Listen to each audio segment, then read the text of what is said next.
আজকে আমরা একটু বাইরে যাব, দুবাইয়ের বাইরে। আজকে রবিবার, এখানে ছুটির দিন, তো লং ড্রাইভে সবাই যায়। আর এখন তো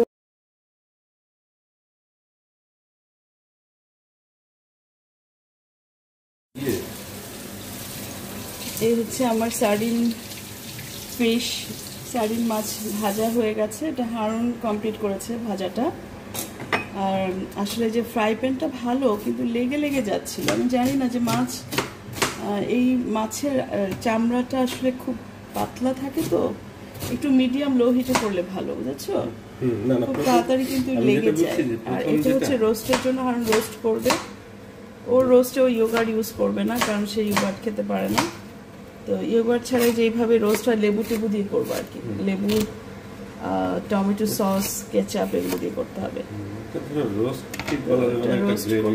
একটু রোস্টের মতো করে করো, অনেকদিন রোস্ট খাওয়া হয় না। তো এটা হচ্ছে ভাজার পরের অবস্থাটা। আর এখন যে পেঁয়াজ কেটে নিচ্ছে, পেঁয়াজ কেটে নেওয়ার পরে পোলাও তো বারবার নেড়ে দিতে হয়। এটা একটু ইটা দাও। আর পোলাওটা তুমি ভাজা হচ্ছে, এটা পেঁয়াজ আর একটু আদা রস দিতে হয় পোলাওতে। আর এলাচি, দারচিনি, এলাচি দাও, 2টা তেজপাতা দাও।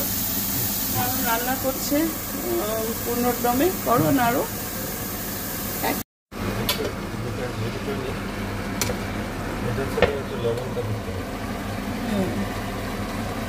শেষমেশ কারণ লবণ চাখার জন্য রেখেছে। কারণ একটু লেবু দিলে ভালো হবে। লেবু দিয়েছো?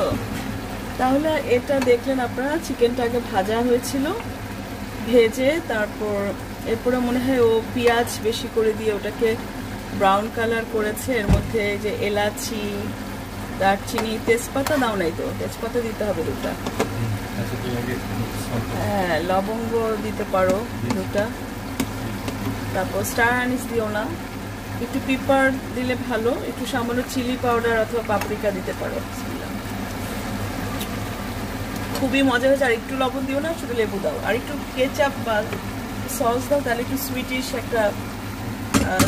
একটা ভাব আসবে। ফ্লেভারটা খুবই সুন্দর আসতেছে। আর এই হচ্ছে ওর পোলাও। আর একটু কাঁচামরিচ দিয়ে দাও, উপরে দিয়ে দাও, তাহলে সুন্দর লাগবে। আচ্ছা, তুমি একটু টেনে এটাকে ঢেকে দাও। অস্থির হয়ে গেছে। আমি একটু ভিডিও নিচ্ছি, সেটা ওর ভালো লাগছে না। এই যে পোলাওটা খুব সুন্দর একটা ফ্লেভার আসছে। এটা নাও, লুচনি খুঁজে পাচ্ছে না সে।